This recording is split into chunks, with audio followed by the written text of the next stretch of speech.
하나님 말씀 같이 살펴보도록 하겠습니다. 느헤미야 1장 1절에서 11절까지 말씀입니다.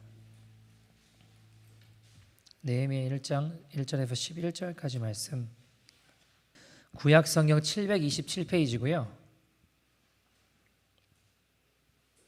Jeremiah chapter 1 verse 1 to 11입니다. 느헤미야 1장 1절에서 11절까지 말씀. 구약 성경 727페이지입니다. 우리 한 절씩 교독하도록 하겠습니다. 하가랴의 아들 느헤미야의 말이라.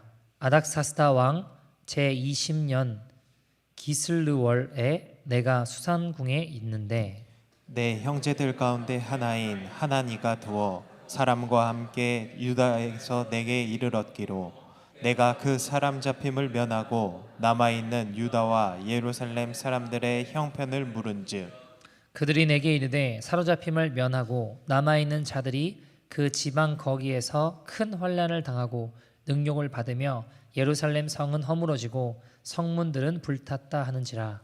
내가 이 말을 듣고 앉아서 울고 수일 동안 슬퍼하며 하늘의 하나님 앞에 금식하며 기도하여 이르되 하늘의 하나님 여호와 크고 두려우신 하나님이여 주를 사랑하고 주의 계명을 지키는 자에게 언약을 지키시며 긍휼을 베푸시는 주여 간구하나이다. 이제 종이 주의 종들인 이스라엘 자손을 위하여 주야로 기도하오며 우리 이스라엘 자손이 주께 범죄한 죄들을 자복하오니 주는 귀를 기울이시며 눈을 여시사 종의 기도를 들으시옵소서. 나와 내 아버지의 집이 범죄하여 주를 향하여 크게 악을 행하여 주께서 주의 종 모세에게 명령하신 계명과 율례와 규례를 지키지 아니하였나이다. 옛적에 주께서 주의 종 모세에게 명령하여 이르시되 만일 너희가 범죄하면 내가 너희를 여러 나라 가운데에 흩을 것이요 만일 내게로 돌아와 내 계명을 지켜 행하면 너희 쫓긴 자가 하늘 끝에 있을지라도 내가 거기서부터 그들을 모아 내 이름을 두려고 택한 곳에 돌아오게 하리라 하신 말씀을 이제 청하건대 기억하옵소서. 이들은 주께서 일찍이 큰 권능과 강한 손으로 구속하신 주의 종들이요 주의 백성이니이다. 같이 읽겠습니다. 주여 구하오니 귀를 기울이사 종의 기도와 주의 이름을 경외하기를 기뻐하는 종들의 기도를 들으시고 오늘 종이 형통하여 이 사람 앞에서 은혜를 입게 하옵소서 하였나니 그때 내가 왕의 술관원이 되었느니라. 아멘. 하나님의 말씀입니다. 제가 작년에 아프리카를 다녀왔습니다. 근데 이제 거기 선교지를 다니면서 한 목회자 거기 분이 이제 신방을 같이 다니게 됐는데요. 몇 군 다니다가 보니까 어떤 집은 정말 저 집 들어가면 뭔가 내가 병에 걸릴 것 같다라는 생각이 드는 집이었어요. 그래도 제가 일부러 제일 그래도 이 마을에 가난한 집 그리고 제일 어려운 집이 어디 있냐 물어보고 거기로 가려고 해가지고 보는 순간 저 집 갔다 나오면 뭔가 내 몸에 이상 반응이 일어나겠다라는 생각이 들었지만 어쨌든 왔으니까 들어갔어요. 근데 여기는 뭐 바닥이고 집이고 뭐 구별이 안 돼 있어요. 그냥 뭐를 조그만한 닭인가 뭔가 이거 키우셨던 것 같은데 그냥 같이 지내는 삶이었습니다. 소파 같은 의자 비슷한 것이 있었는데 거기서 주무시고 거기서 사시더라고요. 남의 땅인데 이제 거기 이렇게 움막 같은 거 지으셔서 사시더라고요. 앉으시라고 해가지고 거절할 수 없어 앉아서 거기서 이제 기도도 하고 예배드리고 이렇게 하고 나오니까요 몸이 막 간지럽더라고요 여기저기가. 그래서 이제 막 끓고 보니까 여기저기가 막 부어오르고 이렇게 피부에 뭐가 일어나더라고요.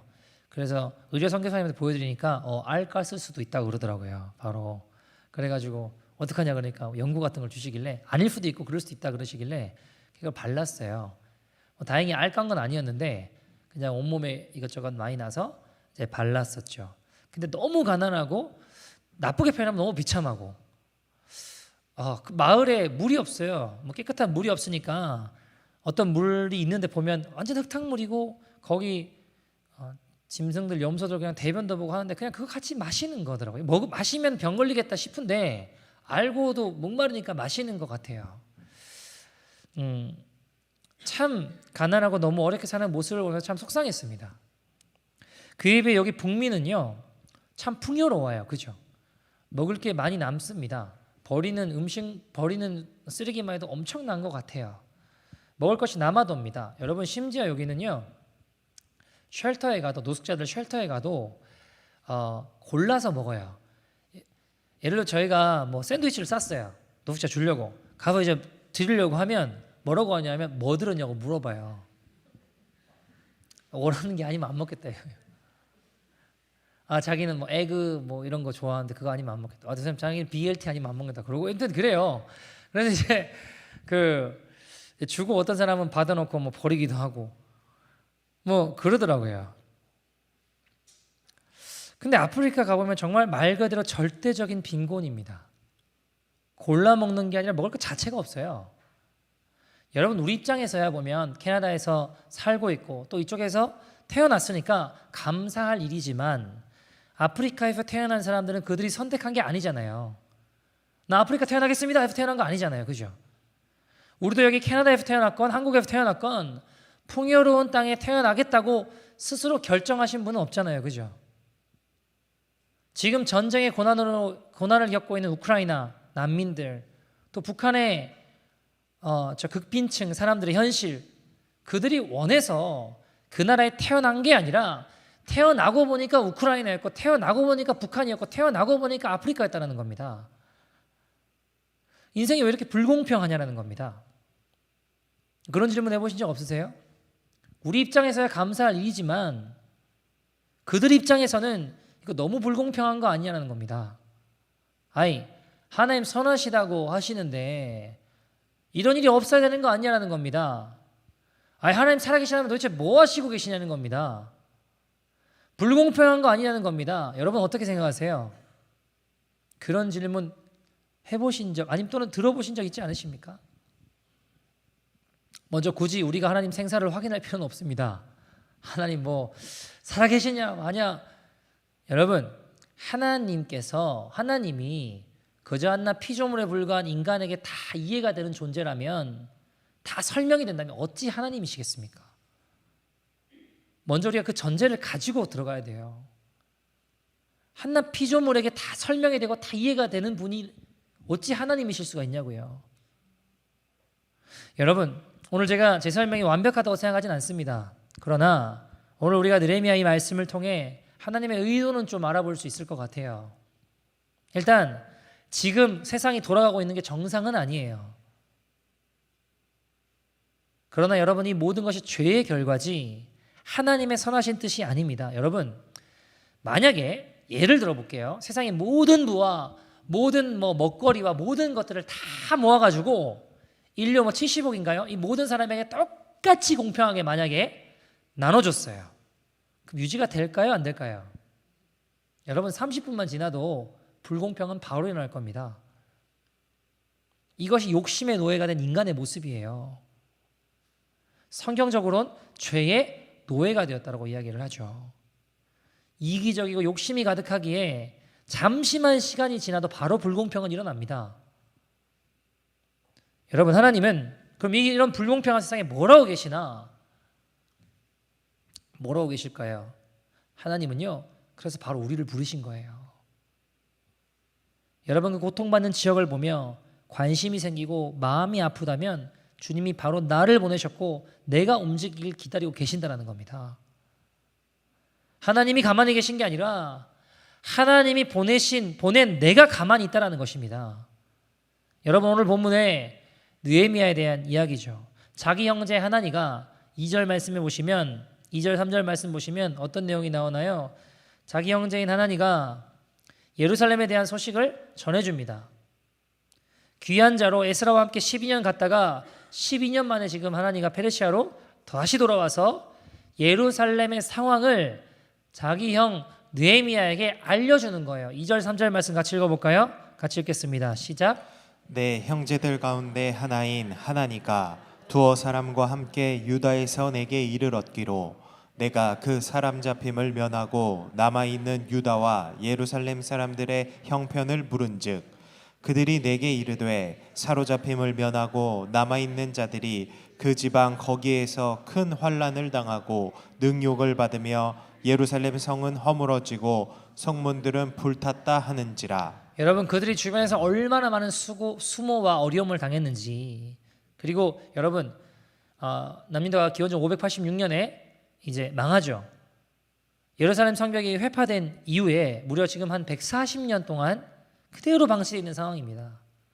여전히 성벽들은 어때요? 무너져 있고 성문들은 전소된 상태로 버려져 있는 비참한 상태를 알려주게 됩니다. 근데 이때 이 소식을 들은 느헤미야의 반응이 어땠는가? 4절 말씀입니다.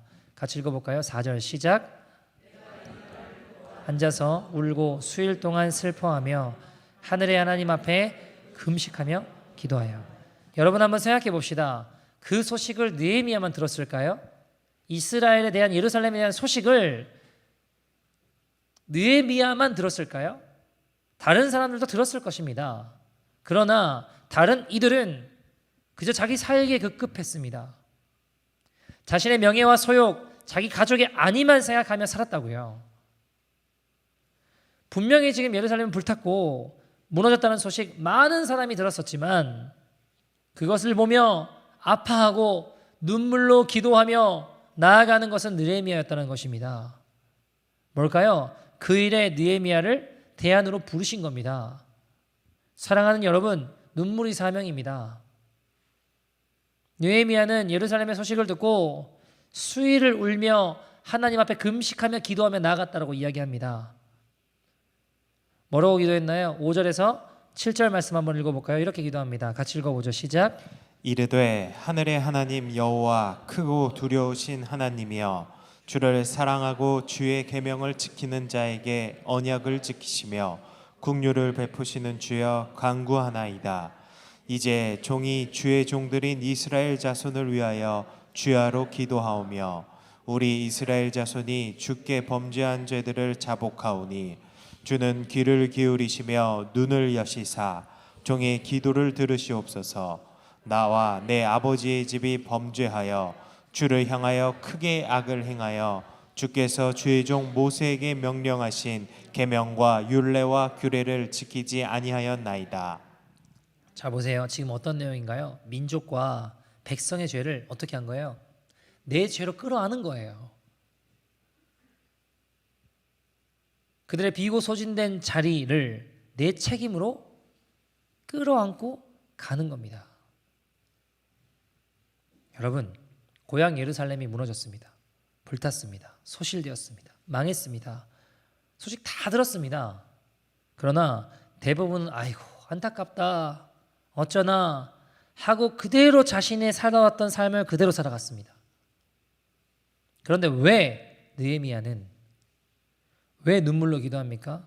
하나님 나에게 주신 사명인 겁니다. 주님이 그 무너진 땅에 대안으로 나를 부르셨다는 것입니다. 여러분 기억하십시오. 눈물이 사명입니다. 무슨 말인가요? 아파본 사람이 아파본 사람의 마음을 알아요. 눈물 흘려본 사람이 눈물 흘려본 사람의 마음을 아는 것입니다. 그것이 하나님 주신 대안이고 사명이라는 것입니다.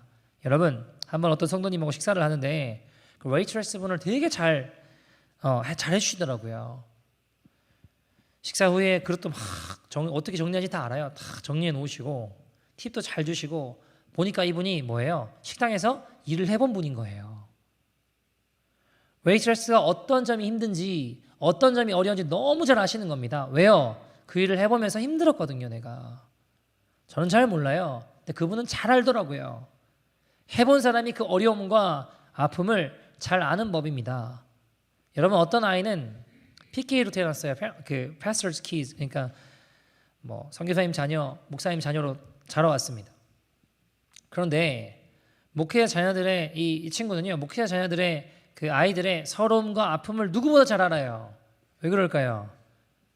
내가 목회자 자녀로 자라오면서 세상이 아니라 예수 믿는다는 사람들한테 상처를 많이 받았거든요. 소위 교회의 중직자라고 불리는 집사검사 장로님들이라고 불리는 교인들한테 상처를 받고 많은 어려움을 받았기 때문입니다. 그래서 이 친구는요, 목회자 자녀들을 만나면 그들을 굉장히 잘 위로해요. 신앙생활하다가 믿는 사람들한테 이 상처받은 사람들하고 이야기를 하면요, 그들의 눈물을 나니까 굉장히 잘 위로하고 굉장히 잘 섬기더라고요. 왜요? 그들의 눈물을 나니까. 저는요, 여러분 토론토를 위해서 기도하면 그렇게 눈물이 나요. 그렇게 마음이 아프고, 이게 기독교 국가인데 동성애를 비롯하여 하나님 두려워하지 않고 그냥 하나님 막 정면으로 대적하는 모습들을 보면, 악한 문화들 있잖아요. 그런 거 보면 너무 슬퍼요. 또 이 땅에 죽어가는 영혼들 보면요, 가슴이 그렇게 찢어져요. 주님 몰라 방황하는 사람들 보면, 여러분 저는요, 저희 교인 중에 누가 지옥으로 가고 있다고 하면 잠이 안 와요. 잠이.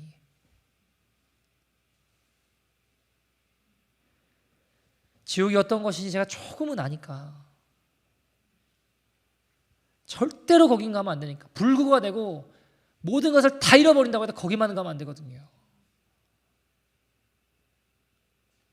여러분, 자녀세대 생각하면 참 마음이 아파요.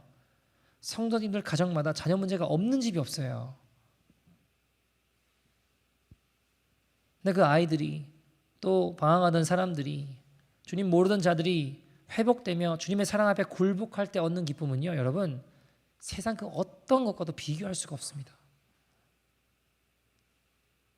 여러분, 비단 저에게만 주신 사명일까요? 이 땅을 바라보며 안타까운 눈물이 있지 않으십니까? 자녀 세대를 바라보며 주님의 눈물을 가지고 계시지 않으십니까?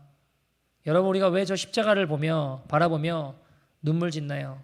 나같이 지옥 갈 수밖에 없는 더럽고 추악한 이 죄인을 향한 주님의 사랑 때문 아닙니까? 그 사랑 알기에, 그 사랑 모르는 이들을 향한 안타까움 아닙니까? 뭘까요, 여러분? 주님 주신 사명입니다. 여러분, 아프리카 땅에 사람들이 왜 굶고 있나? 이게 너무 불공평한 거 아닙니까? 여러분, 그래서 주님이 우리를 대안으로 부르신 것입니다. 그래서 주님이 우리가 그것을 보게 하시고 알게 하시고 관심을 가지게 하신 것입니다. 내가 주님의 대안이라는 겁니다. 여러분, 영국 정치인 중에 윌리엄 윌버포스라는 사람이 있었습니다. 이 친구는 25세 예수님을 회심하게 되고 예수님 믿게 돼요. 참 경건하고 귀한 하나님의 사람이었다고 합니다. 근데 이 친구가 그때부터 하나님 나의 사명은 무엇입니까? 주님을 만나고 기도하기 시작했습니다. 언제부턴가 영국에 잡혀온 흑인 노예를 바라보면 그렇게 마음이 아프고 눈물이 나는 거예요. 그들을 위해 기도하기 시작합니다.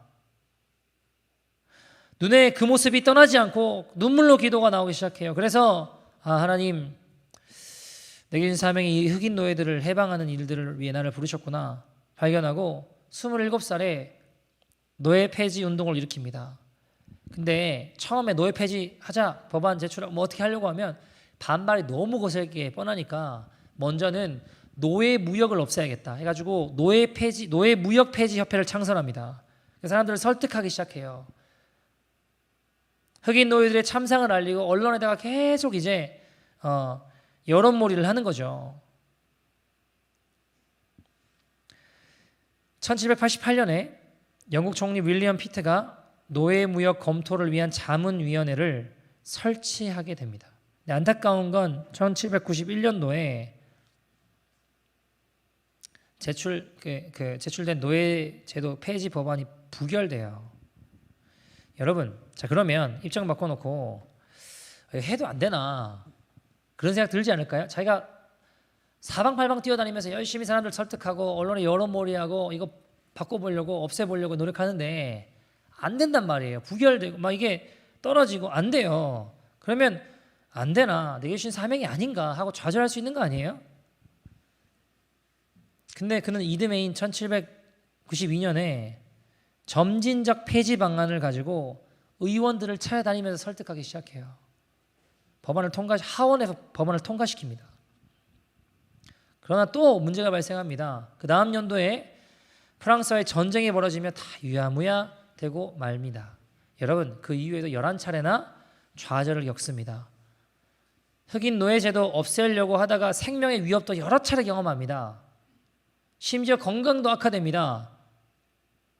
그러나 20년 가까운 노력 끝에 1807년 2월 23일 마침내 먼저 이제 노예무역 폐지 법안이 통과됩니다. 그걸 따라 그 후에 덴마크, 미국, 프랑스 등 여러 유럽 국가와 라틴 아메리카 국가들에서도 노예무역이 금지되게 되죠. 그리고 나아가서 1833년 7월 27일 노예무역 폐지 협회를 만들고 노예 해방을 위해 외친 지 56년 만에 노예제도를 폐지하는 법안을 통과시킵니다. 그리고 며칠 뒤에 이분은 소천하셨다고 해요. 여러분, 정치인들을 봐도 기업인들을 봐도 교회 다니는 사람은 많은데 크리스천이 없습니다. 무슨 말인가요? 무슨 말인지 아시죠? 예수 믿는 사람답게 정치하고 예수 믿는 사람답게 비즈니스하는 사람들이 잘 보이지 않더라는 겁니다. 명예를 얻으려고 정치하고 돈만 벌려고 비즈니스하는 건지도 잘 모르겠습니다. 윌리엄 윌버포스 같은 하나님의 마음을 가진 사람이 정치인으로 일어나기를 소원합니다. 하나님 말씀을 기준 삼아 정치를 하고 총리가 되어도 하나님의 사명을 가진 사람이 되어야 된다는 것입니다. 여러분, 비즈니스도 마찬가지입니다. 여러분, 사명자라고 해서 무슨 다 신학교 가고 신학생 되고 전도사 되고 목사 되고 선교사 되라는 말이 아닙니다. 정치인도 사명자가 되어야 되고요. 예술인도 사명자가 되어야 되고요. 비즈니스하는 사람도 사명자가 되어야 됩니다. 여러분, 저는 심지어 패션, 문화, 예술계에도 사명자가 일어나야 된다고 믿습니다. 그래야 이 나라가 변화되지 않겠습니까? 여러분, 불과 30년 전에 미국의 1%도 안 되는 동성애자들이 모여서 결의를 다졌습니다. 자신들의 세상을 만들어 보겠다고 각자 분야로 들어가서 목숨을 걸기 시작해요. 정치계로, 패션계로, 문화계로, 교육계로, 법조계로 모든 분야에 들어가서 목숨을 걸고 자신들의 세상을 만들기 위해 노력합니다. 그리고 불과 30년 만에 캐나다뿐만 아니라 전 세계가 뒤집힌 겁니다. 불과 1%도 안 되는 동성애자들이 각 분야에 들어가서 목숨을 건 거예요.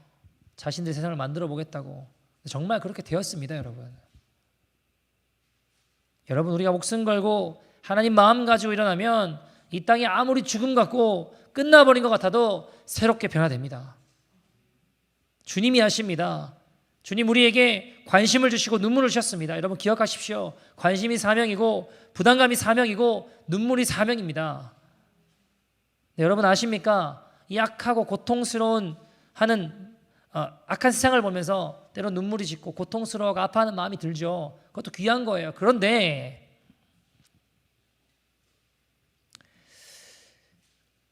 이 마음 가지고 기도나 관점이 인생의 잘못된 방향으로 흘러가는 두 분류의 사람들이 있습니다. 첫째, 약한 세상을 보면서 이 상황을 놓고 하나님을 원망하는 쪽으로 가는 사람. 두 번째, 그저 사람들을 원망하는 쪽으로 가는 사람들이 있습니다. 둘 다 잘못된 방향으로 흘러가는 거예요. 고난과 고통의 문제, 세상의 악의 문제를 보면서 이거 너무나도 큰 문제이기 때문에 이렇게 역사를 운행하시는 하나님 잘못된 하나님이라고, 또는 그런 세상을 만든 사람들에게 대하여 비난하고 비판하고 원망하는 마음만 갖는 경우들이 있습니다. 그런데 여러분, 그렇게 문제 제기하면 내 안에는 자기의와 정의감이 충만해지는 것 같아요. 그러나 하나님의 사람은 아니라는 겁니다. 오늘 느헤미야 보십시오. 느헤미야는 140년 동안 방치되어 온 예루살렘의 현실, 회파된 성벽, 140년 동안 여러분 5세대가 흘러갔어요. 예루살렘 한 번도 가본 적도 없습니다, 여러분. 그런데 느헤미야가 이 상황을 놓고 과연 누가 이 상황에 대해서 책임을 질 것인가? 그 문제에 대해 하나님을 원망하지 않아요. 그렇다고 지금 유다에 남아있는 사람들을 원망하지도, 왜 이걸 그냥 내버려두냐라고 원망하지도 않습니다. 자기들을 포로로 끌고 온 지배자들을 원망하지도 않아요. 오히려 그는 그것을 자신의 문제로 끌어안았다는 것입니다. 여러분, 어떻게 그 간격을 넘어서 자신의 문제라고 끌어안을 수 있을까요? 여러분, 우리는 어때요? 다 그러신 건 아니겠지만 우리는 자녀가 조금만 문제가 생기고 또는 재정에 조금만 문제가 생기면 그저 남 탓하고 남편 탓하고 아내 탓하고 서로 원망하고 비난하고 우리 인생 문제 제기하는데 매우 익숙하지 않으십니까? 내가 그 문제에 대한 대안이 되겠다고 나서는 사람 거의 없더라는 겁니다. 여러분 오늘 왜 이 느헤미야 말씀이 중요할까요? 무너진 가정의 성벽을 누가 세우시겠습니까? 회파된 이 시대 교회의 성전을 누가 다시 세우시겠습니까? 물질 만능주의와 향락과 인본주의로 주저앉아가는 이 사회를 누가 다시 살릴 수 있겠습니까? 시대를 비판하고 사람들을 비판하고 심지어 하나님 이런 식으로 하면 하나님 자격이 없습니다. 하나님까지 비판한다면 여러분 제가 보니까요 세상에서 제일 쉬운 게 비판하는 거예요. 그러나 제가 책임지겠습니다. 이것을 저의 문제로 끌어안겠습니다. 느헤미야의 기도, 느헤미야가 하는 것은 결코 쉬운 일이 아닙니다. 그래서 여러분 기도하는 것도 참 이렇게 어려워요. 왜냐하면 정말로 기도하면요 진심으로 기도하면 하나님 그 사람을 보내시더라고요. 네가 나의 눈물을 가지고 있구나. 네가 나의 아픔을 같이 느끼고 있구나. 네가 가서 해결해 주면 안 되겠니? 네가 갈라진 가족의 관계를 회복시키면 안 되겠니? 네가 일터로 가서 그것을 거룩한 장소로 공동체로 회복하면 안 되겠니? 하나님 그 사람을 보내시는 겁니다. 여러분 성경에 보면 모세가 기도하죠. 뭐라고 기도하나요? 시내산에 먼저 올라가서 십계명을 받아서 내려왔어요. 근데 백성들이 뭐 하고 있어요? 금송아지 만들고 막 우상 숭배하고 있잖아요. 얼마나 기가 막힙니까?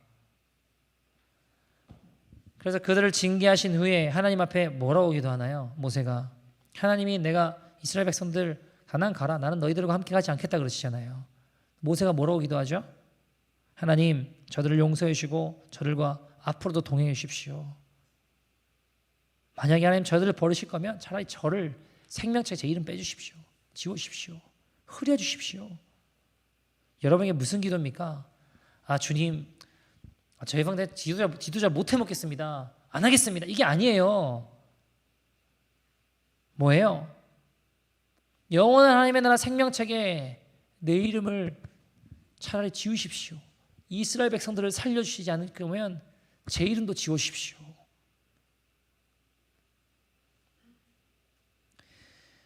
자기 문제를 끌어안는 것입니다. 여러분 신약에 보면 사도 바울도 똑같은 기도를 합니다.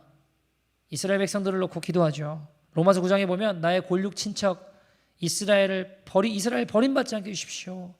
그들이 구원받을 수만 있다면 차라리 제가 저주를 받아 그리스도에게 끊어질지라도 그렇게 되기를 원합니다. 여러분 사도 바울이 신약 성경 거의 절반을 썼거든요. 13서신을 썼다라고 27권 중에 13신을 썼다라고 이야기합니다. 근데 그게 가장 강조되는 게 뭔지 아세요? In Christ, in Christ. En Cristo. 굉장히 많이 나옵니다. 300 몇십 번 나와요. 제일 많이 강조되는 거예요. 그리스도 안에. 거기에 구원이 있다. 근데 지금 바울이 뭐라고 기도하는 거예요? 그것이 자신의 전부이고 자신의 정체성이고 존재의 이유인 사람이 그게 사도 바울입니다.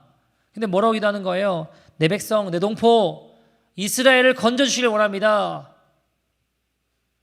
제가 버림받는 한이 있더라도 저는 그것을 원합니다. 여러분 제정신이 아닌 거죠. 그죠? 이상한 기도를 하고 있는 거죠. 근데 여러분 이게 진짜 중보 기도예요. 진짜 사명자의 모습입니다. 그 사람을 불쌍히 여기는 정도가 아니라 내가 영적인 책임을 지는 기도를 하는 거예요. 그 자리에서 목숨을 걸며 기도하는 것입니다. 여러분 에스겔서 22장 30절 말씀 같이 한번 읽어볼까요? 같이 한번 읽어보죠. 시작. 이 땅을 위하여 성을 쌓으며 성 무너진 데를 막아서서 나로 하여금 멸하지 못하게 할 사람을 내가 그 가운데에서 찾다가 찾지 못하였으므로. 여러분 왜 하나님께서 그 시대를 심판하실 수밖에 없는가? 지금 뭐라고 이야기하고 있나요?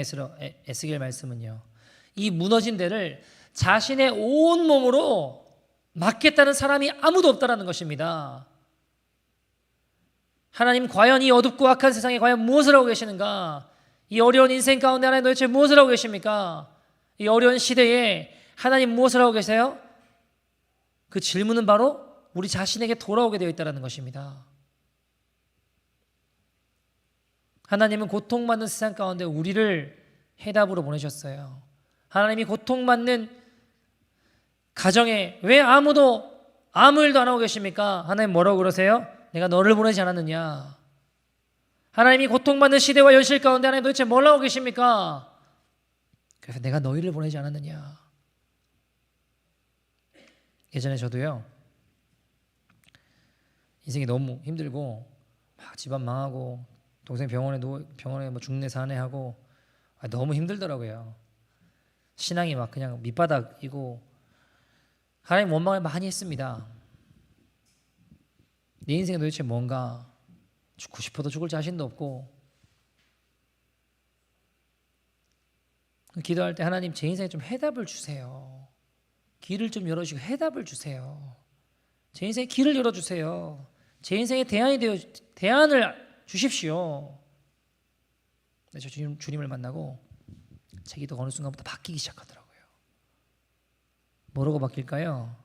우리 인생의 최대의 난제인 이 죄의 문제를 직접 온몸으로 뚫고 나가신, 그렇게 해결해 주신 예수님 만난 이후부터는요, 저희 기도가 바뀌기 시작해요. 하나님, 제가 우리 가정에 해답이 되게 해주십시오. 하나님이 막혀있는 이 시대 교회 현실에 제가 길을 뚫는 사람이 되게 해주십시오. 제가 대안을 찾는 것이 아니라 내가 책임지고 저 자신이 이 시대에 하나님의 대안이 되는 사람이 되게 해주십시오. 기도하게 되었습니다. 여러분, 우리는요, 지금 살아가는 시대가 일이 곧 자신을 규정하는 수단인 세상에 살아가고 있습니다. 그러다 보니까 일이 그저 탐욕의 수단으로 변질되는 경우들이 참 많습니다. 남들이 멋있다 인정하는 직장 갖기 위해 온갖 노력을 하거나, 아니면 세상의 일을 선하지 않은 것으로 구별해버리고 그냥 뭐 수도원 같은 데 들어가서 살듯 애쓰죠. 근데 여러분, 우리가 일하는 곳이 곧 사역지입니다. 그것이 가정이 되었건 직장이 되었건 그 가운데 복음의 역사가 일어납니다. 그래서 우리는 적극적인 자세와 성실한 태도로 대해야 돼요. 주님 마음 가지고요. 여러분, 미국 동부 건설회사 중에 주차타워 건설하신 분이 되게 유명한 분 중에 티마스라는 회장님이 계시거든요. 근데 이번 하영록 회장님이 그런 이야기를 해요. 건축 설계 쪽에 굉장히 큰 회사인데 본인은 일을 할 때 10개를 해야 되면 11개를 했대요. 항상. 예를 들어 상사가 물을 챙겨와라 그러면 냅킨까지 챙겨갔대요. 이것이 엑스트라 마일이라고 합니다. 한 걸음 더 나아간다는 뜻이죠. 성경에도 뭐라고 되어 있나요? 오리를 가고자 하는 자에게 어떻게 하라고 하나요? 내가 너랑 왜 같이 가? 그러라고 하셨나요? 십리를 같이 가라 라고 하셨죠. 예수님 그러셨죠. 같은 이치입니다. 상사의 요구에 맞춰 성과를 더 내라 이 말이 아니고요. 하나님의 마음을 이해하는 것이고 다른 사람의 필요를 생각하는 것입니다. 몸과 마음을 다해 하나님 섬기고 사랑하는 것처럼 하나님 허락하신 모든 일에 진정성과 마음을 갖고 임해야죠. 여러분, 이 엑스트라 마일을 우리의 하나님 허락하신 장소에서 계속 지속적으로 반복하면, 일을 대하면 하나님의 마음으로 우리가 이것을 가지고 나아가야 돼요. 하나님 마음으로 사명의 길을 여정을 걸어갈 때에 각자 섬기는 영역에서 복음이 전해지고 참된 성장과 회복이 일어날 줄 믿습니다. 여러분, 우리가 우리를 부르신 그 부르심 생각해보면 때로는 좀 부담이 될 수도 있어요. 그죠? 갈등이 되고 고민될 수 있나요? 없나요? 그럴 수 있어요. 느헤미야도 그랬습니다. 여러분, 느헤미야가 자신을 대안으로 부르신 주님의 그 사명 앞에서 그도 왜 고민이 없었겠습니까? 자기는 지금 왕의 총애를 받고 있습니다. 잘 먹고 잘 살고 있습니다. 그런데 왜 그것을 뒤로 하고 무너진 예루살렘 성벽을 세우러 간다? 쉽지 않겠죠. 여러분, 그는 꽤 오랜 시간 기도하고 금식했습니다. 한 4개월 정도 됐던 것 같아요. 왜냐하면 오늘 보면 1장 1절에 보면 언제라고 하나요? 아닥사스다 왕 제20년 언제요? 기슬르월이라고 이야기하죠. 기슬르월. 기슬르월이 이게 11월 중순이거든요. 근데 이제 2장 1절에 왕한테 이제 보고를 하러 가요. 나 예루살렘 가겠습니다. 2장 1절에 보면 그때가 언제라고 하나요? 아닥사스다 왕 제20년 언제요? 니산월이라고 하죠. 여러분 니산월은 3월 중순이에요. 그러니까 한 4개월 동안 왕 앞에 보고하기 전에 뭐 한 거예요? 간절히 하나님 앞에 기도하며 결단한 겁니다. 왜요? 그도 평범한 우리들처럼 갈등이 일어나는 거예요. 그래서 이렇게 기도합니다. 8절 9절 말씀 보시면 같이 한번 읽어볼까요? 8절 9절 시작. 옛적에 주께서 주의 종 모세에게 명령하여 이르시되 만일 너희가 범죄하면 내가 너희를 여러 나라 가운데에 흩을 것이요 만일 내게로 돌아와 내 계명을 지켜 행하면 너희 쫓긴 자가 하늘 끝에 있을지라도 내가 거기서부터 그들을 모아 내 이름을 두려고 택한 곳에 돌아오게 하리라 하신 말씀을 이제 청하건대 기억하옵소서. 아멘. 이게 무슨 말인가요? 하나님의 약속, 하나님의 약속의 말씀 그걸 붙잡고 지금 기도하는 거예요. 그리고 11절에 보시면 이런 일이 벌어지죠. 이렇게 일어납니다. 주여 구하오니 귀를 기울이사 주의 종의 기도와 주의 이름을 경외하기를 기뻐하는 종들의 기도를 들으시고 오늘 종이 형통하여 이 사람 누구예요? 아닥사스다 왕. 그 왕 앞에 은혜를 입게 하옵소서 하였더니 어떻게 되었다고요? 그때에 내가 왕의 술관원이 되었다라고 이야기하죠. 여러분 왕의 목숨을 책임지는 사람이 되었습니다. 당시 술관원은 왕이 음식을 맛보기 전에 먼저 그것들을 맛보는 왕의 목숨을 책임지는 아주 중요한 사람이었습니다. 오늘날 종으로 형통하여 이 사람 아닥사스다 왕 앞에 은혜를 입게 하옵소서. 그 은혜를 입고 왕 앞에 나아가게 된 것입니다. 여러분 하나님 예루살렘 회파되었습니다. 하나님 억울합니다. 통곡해요. 무척 답답한 심정입니다. 하나님이 무너진 성벽이 회복되어야 되는데 누가 이것을 회복할 수 있겠습니까? 에스라를 보내는데 실패했습니다. 다른 사람을 보내주십시오 하며 기도했죠. 그의 회개 기도가 5절부터 10절 쭉 이어진 내용 아닙니까? 마음에 갈등이 일어납니다. 누군가 성전을 재건할 사람이 필요한데 어쩌면 느헤미야는 자신이 그 책임을 맡고 싶지 않았을지도 몰라요. 갈등이 됐을 수 있겠죠. 이게 약 4개월 정도 됐다는 겁니다. 그리고 왕 앞에 나가기로 결심합니다.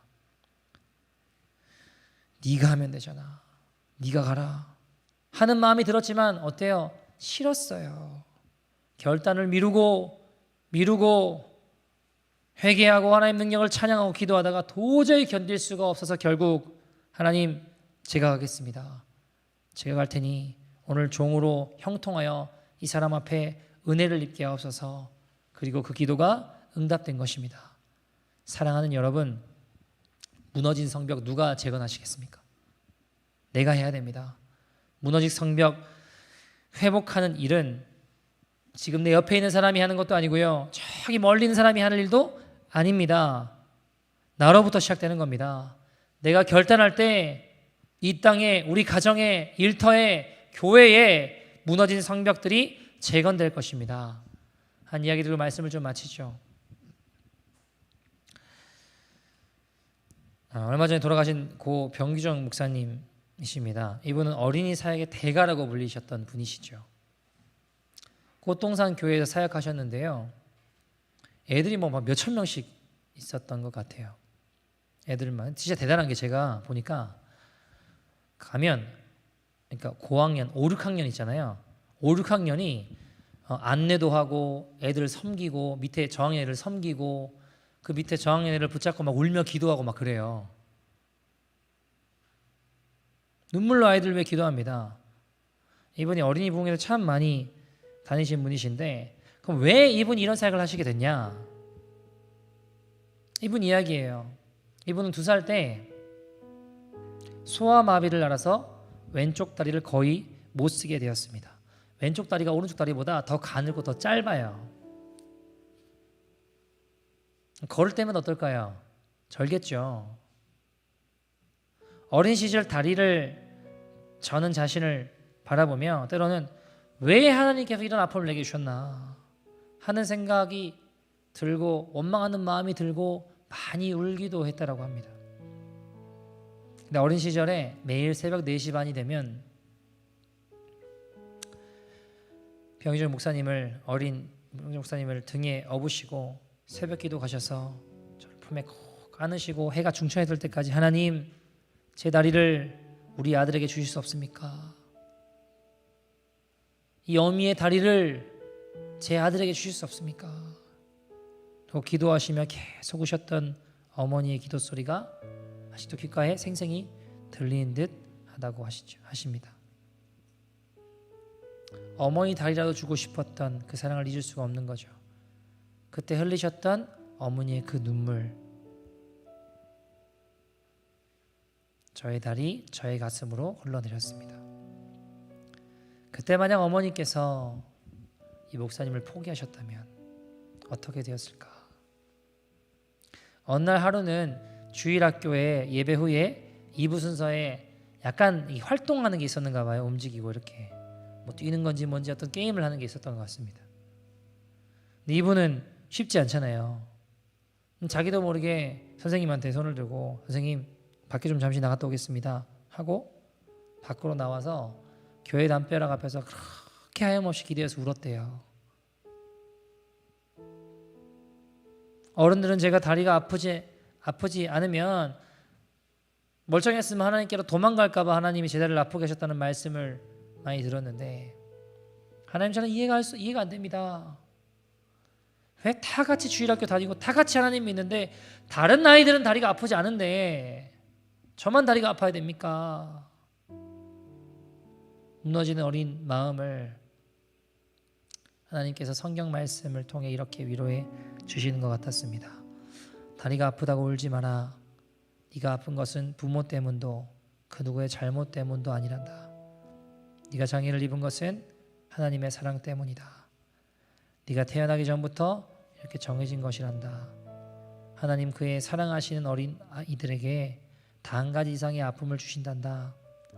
다른 아이들은 다리가 아프지 않을지 몰라도 가정에 아픔이 있거나 또는 다른 여러 가지 아픔을 가지고 있기도 한단다. 어려움, 시련, 눈물, 아픔이 없으면 너희들이 나를 찾겠니? 네가 하나님 곁을 떠날까 봐 그래서 내가 너를 잃을까 봐 너에게 아픔을 허락했단다. 하나님 나라에 들어갈 때까지만 참으렴. 이 목사님이요 이때부터 하나님 사랑을 깨닫고 하나님께 점점 더 가까이 다가가게 되었습니다. 근데 여러분 그래도 어린 시절 아픔이란 이루 말할 수 없는 아픔의 연속이었어요. 장애를 놀리는 아이들, 흉내내는 아이들 앞에 마음이 자꾸 무너지는 거죠.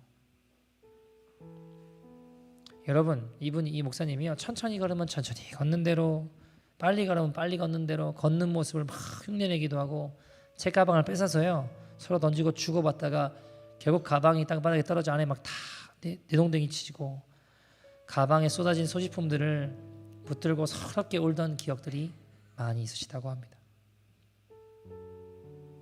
너같이 다리 아픈 애 보면 재수가 없다고 하며 때리고 돌을 던지는 아이들 때문에 하교 후에 가까운 거리에 두고도 길을 돌아가거나 길가에 모여있는 아이들이 모두 돌아갈 때까지 숨어서 한두 시간 흐느껴 울다가 집으로 발걸음을 옮기기도 했습니다. 또 집에 도착하면 집에 도착하는 대로 이유 없이 늦는다고 야단치시는 아버지 앞에서 아버지도 내 마음을 몰라주는구나. 그 누구도 내 마음을 알아주지 않는구나. 라는 생각에 아이들에게 놀림받을 때보다 더 서럽고 더 많은 눈물을 흘렸다고 합니다. 고등학교 진학할 때가 됐는데 어머니는 규정아 너는 하나님 종으로 드려져야 된다 하며 신학대 갈 수 있도록 제가 이 인문계 고등학교 진학하기를 원하셨는데요. 아버지는 어떠실까요? 다리가 불편하니까 앉아서 작업이라도 할 수 있는 직업을 얻어 생계를 네가 꾸려가야 된다고 실업계 고등학교 가야 된다고 결국 아버지의 주장 앞에 이길 수가 없어서 실업계 고등학교로 진학하게 되죠. 어떻게 하는 일마다 안 되는 거예요. 막히는 거예요.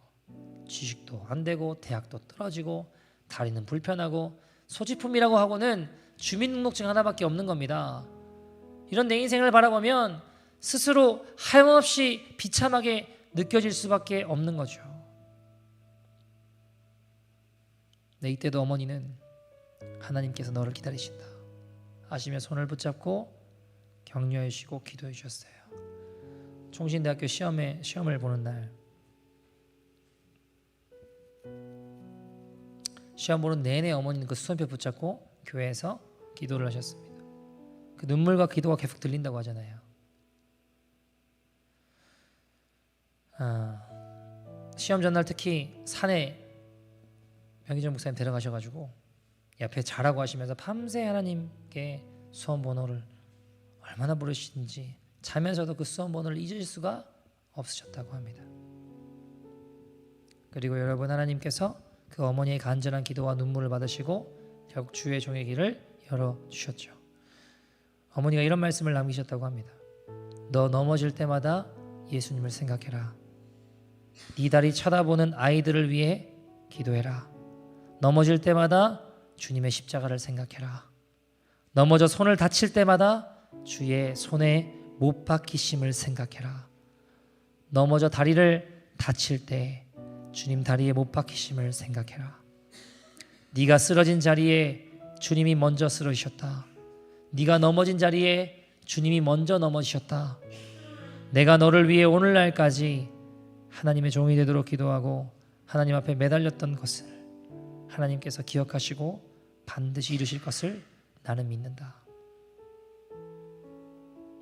이렇게 병기정 목사님은 어머니의 눈물의 기도를 기억하며 그것이 사명이 되어 나와 같은 어린 나이에 아픔과 어려움을 겪는 아이들에게 관심이 가고 눈물이 나고 그 아이들을 위해 살기 시작하셨습니다. 그것이 이분이 어린아이 사역자로 걸어가시게 된 시작입니다. 어머니의 기도, 그 눈물을 기억하고 그것이 사명이 돼서 어린아이들의 아픔을 닦아주는 목사가 되었습니다. 어린아이들을 위해 살아가게 되셨고 어린이 부흥사로 어린이 사역의 대가가 되셨죠. 수많은 아이들이 변화되고 살아나고 회복되었습니다. 사랑하는 여러분, 오늘 본문의 느헤미야도 그렇고 병기정 목사님도 그렇고 내가 너를 지명하여 불렀다, 특별한 음성 들은 거 아니에요. 특별한 기적을 맛본 거 아니에요. 그런 거 아니었습니다. 특별한 계시, 환상, 음성 들은 게 아닙니다. 관심과 눈물이 사명입니다. 그 아픔과 어려움을 통해 나를 불러주셨구나. 이 불공평해 보이는 세상과 어려움 가운데 눈물을 주시고 관심을 주셔서 그것을 위해 주님 나를 불러주셨구나 하고 믿음으로 걸어갔습니다. 사랑하는 여러분, 주님의 부르심에 화답합시다. 우리가 이 시간 같이 한번 기도했으면 좋겠습니다. 사랑하는 여러분, 무너진 성벽 누가 재건하시겠습니까? 내가 해야 됩니다. 무너진 성벽들을 회복하는 일, 내 옆에 있는 사람이 할 일도 저기 멀리 있는 사람이 할 일도 아닙니다. 나로부터 시작되는 것입니다.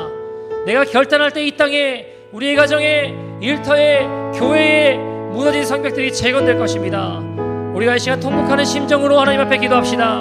그 눈물과 아픔은 우연이 아닙니다. 하나님의 부르심입니다. 주님, 내가 여기 있습니다. 나를 사용하여 주시옵소서. 무너진 성벽들이 하나님의 능력으로 재건되게 하여 주시옵소서. 우리 가정에, 이 땅의 열방 가운데 예수로 회복되어지고 하나님 말씀 앞에 세워지는 감격스러운 장면을 보게 하여 주시옵소서. 다 같이 주의 이름 부르고 통성으로 기도하겠습니다. 주여!